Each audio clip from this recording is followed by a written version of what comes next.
Hello my friends, Tudaramon here. In this video I'm going to benchmark Crysis 3 on a single GTX 1070 paired with a Core i7-860. This video is recorded on an external recorder at 60 frames per second, so what you will see in this video will be pure performance. The Core i7-860 is overclocked to 4 GHz. Let's give it a little push. Okay, it has 12 GB of memory and the graphics card is a single GTX 1070 made by KFA2. It is the EX model. Latest force were installed and it is also overclocked in order to boost at 2 GHz. Now for this benchmark I will use fraps to gather frame rate data. We will see the basic result in this file and some analysis with flat at the end of the video. I have also loaded my previous benchmark result on the Core i5-2500 with the GTX 1070, so we can compare how the two systems look compared to each other.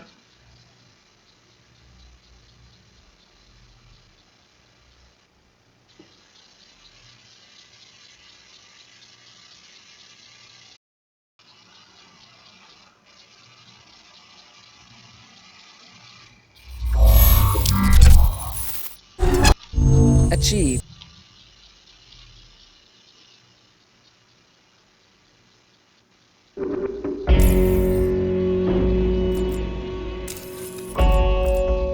Let's see the settings. 1080p resolution, medium sub-pixel morphological anti-aliasing, medium anti-aliasing that is, very high texture resolution and very high system spec. The settings are untouched for the very high preset. Of course I'm not using motion blur. I avoid it in most of my videos due to compression reasons, video quality reasons, not performance reasons. So let me go to my benchmarking location. Listen up. As long as Cell controls the power, they control us. Enslave us. Cell's Golden Goose rests at the Zuckerman Energy Nexus near Broad Street Station. They call it System X. This remnant of Ceph technology is contained within a single harvesting facility several hundred meters below street level. Nothing in Cell's military-industrial world is guarded as tightly as this. I forgot to press the enter, sorry.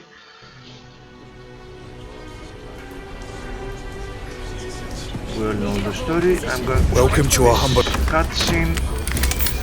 And now I can start the benchmark.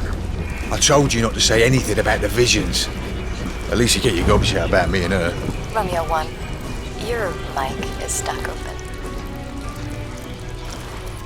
Oops.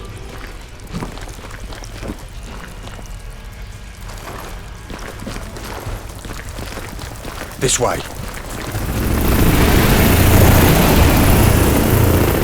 There she is. Fulton Hydrodam. 500 megawatts feeding straight into Cell's high-altitude defense system. Cell's dividing their forces between the powerhouses. It's your call how you want to do this.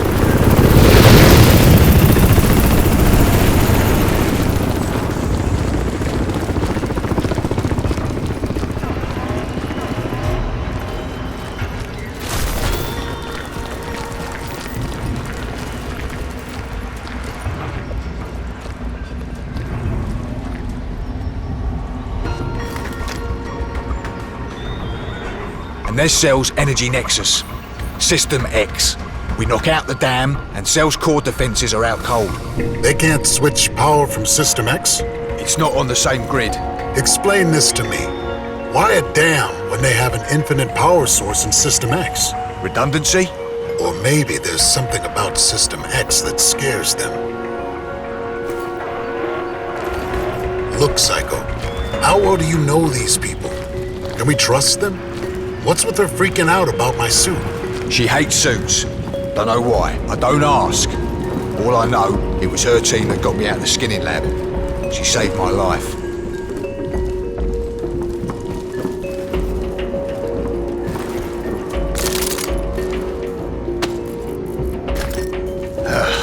Stairs are blocked. We'll have to get the lift working somehow.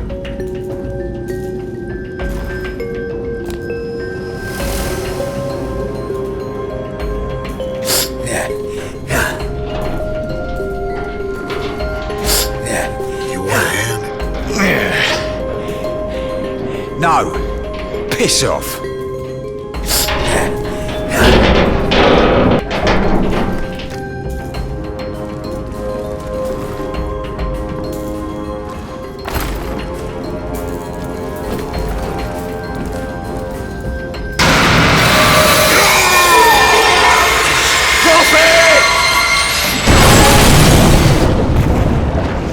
I'm okay. That just leaves me there. Fuck. Okay, Romeo 1, this is Romeo Actual. I'm assuming control.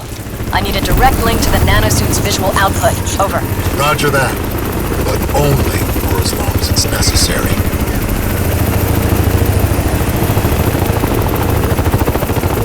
Listen up. Intel suggests. Fuck that. We're 100% goddamn positive the Tin Man is in this quadrant. What was that?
Subject conflict.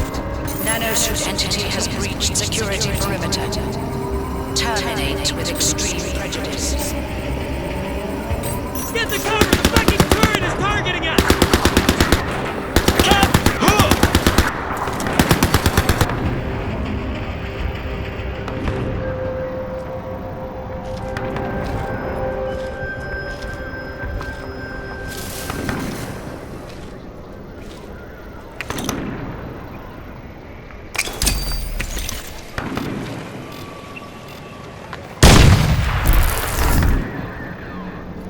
Let's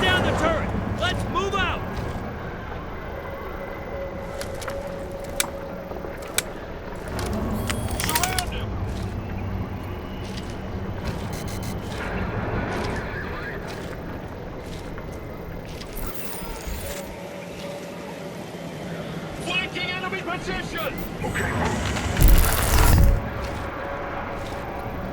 Get up there and fight it!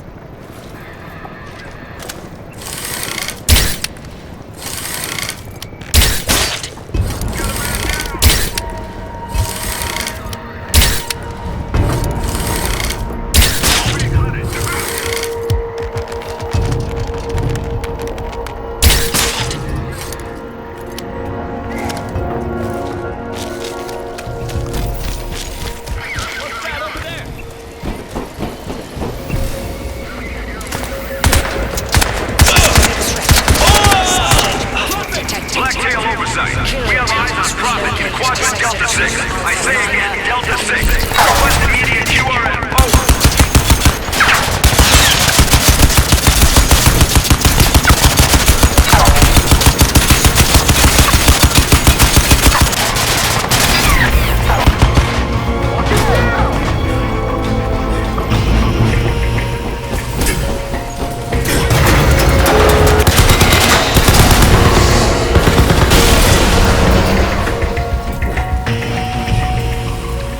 Okay, enough benchmarking data.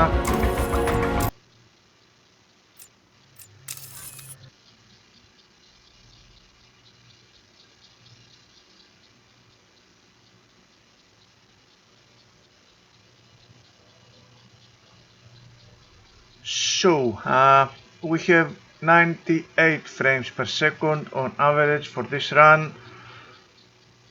We were having 103 frames per second for the GTX 1070 with the i5 2500K. Very close results. I did not expect anything worse, to tell you the truth, because this part of Crysis 3 that I am benchmarking is not the CPU limited part, but still it is a very nice test in order to see how the system performs overall. So the frame rate is quite decent. The game was absolutely very playable, of course, with very high frame rate. The frame times are okay. We do have some weird frame spikes from time to time, but nothing too worrisome. The GPU usage is quite high, not maxed out throughout the run. We do have some dips here and there, but overall quite decent. The CPU usage is medium to high. We do have activity on all cores and the hyper-threaded ones.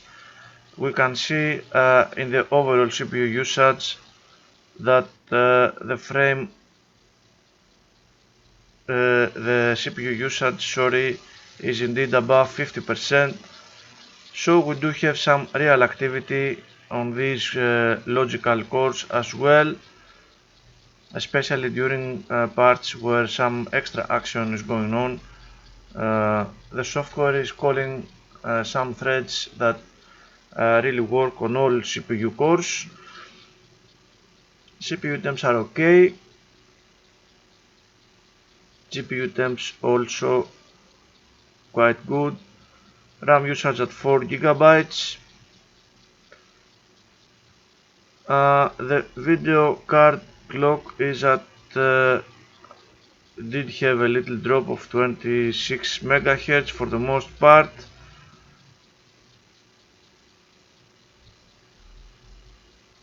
Still the performance was very good. Of course, we are talking about a very small performance drop. So let me load my files.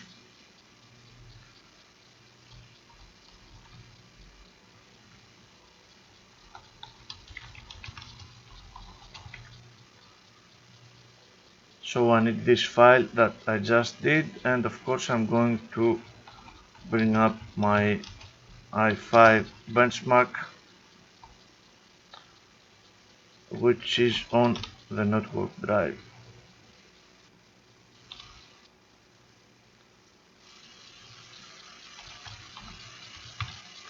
I need Crysis 3, this one, 102, 98, very good, very similar performance of course. The 2500K benchmark did end up a little longer, but that's okay. There is no dispute that the performance is quite similar on both systems. So let's see the frame times first on the 860 with a 1070. Indeed, there are some weird frame time spikes throughout the run. I did feel it during gameplay, to tell you the truth. The game did feel a little stuttery. I'm not sure if the same was occurring on the 2500K. As you can see, it was a little smoother. Let me zoom out to the 60 milliseconds threshold. They are a little smoother, as you can see. We will see that clearly in the comparison of the two runs. Sorry, I want the 860, my friend. Overall, the performance of this system is very good. As you can see, the frame times began 16.7 milliseconds, is close to 0, less than 1%. Very good performance. The histogram will also show us most frame times being at 9, 10, 11, 12 and 13 milliseconds. Very fast rendering, but it is very weird to see this kind of difference in frame times, especially up to this point where the path is very specific. We do see that indeed we have some delays, some extra delays on the 860 system, and especially during real gameplay it was a little the frame times were a little higher. The 2500K on the other hand, with the brown graph, is a lot less spiky. Unfortunately, I did miss out on the length. Crysis 3 is a dynamic game and sometimes you cannot do exactly the same things. However, the frame rate is almost the same, so the essence of this video is to show that a 1070 with the 860 will perform virtually the same, especially if you are using vertical sync. You will not notice any difference. At least in this specific level. There is a level that is a little more demanding on the CPU. 98, 102. The minimums are affected in the 2500K system because I did something stupid and I lost, so we have an extra delay there.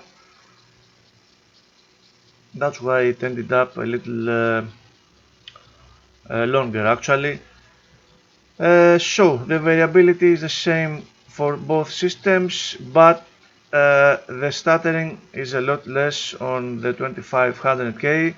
We did see that in the early numbers and in the frame times graphs. I'm not sure why. Of course, it is not the end of the world. We are talking about only 1.1 milliseconds of stuttering, nothing that vertical sync cannot fix. The histogram of the two runs shows once again the similarities of the two systems. This specific benchmark is primarily GPU limited. That's why we are seeing so close performance of the two systems, with a small advantage for the 2500K system, which was to be expected, at least for this game.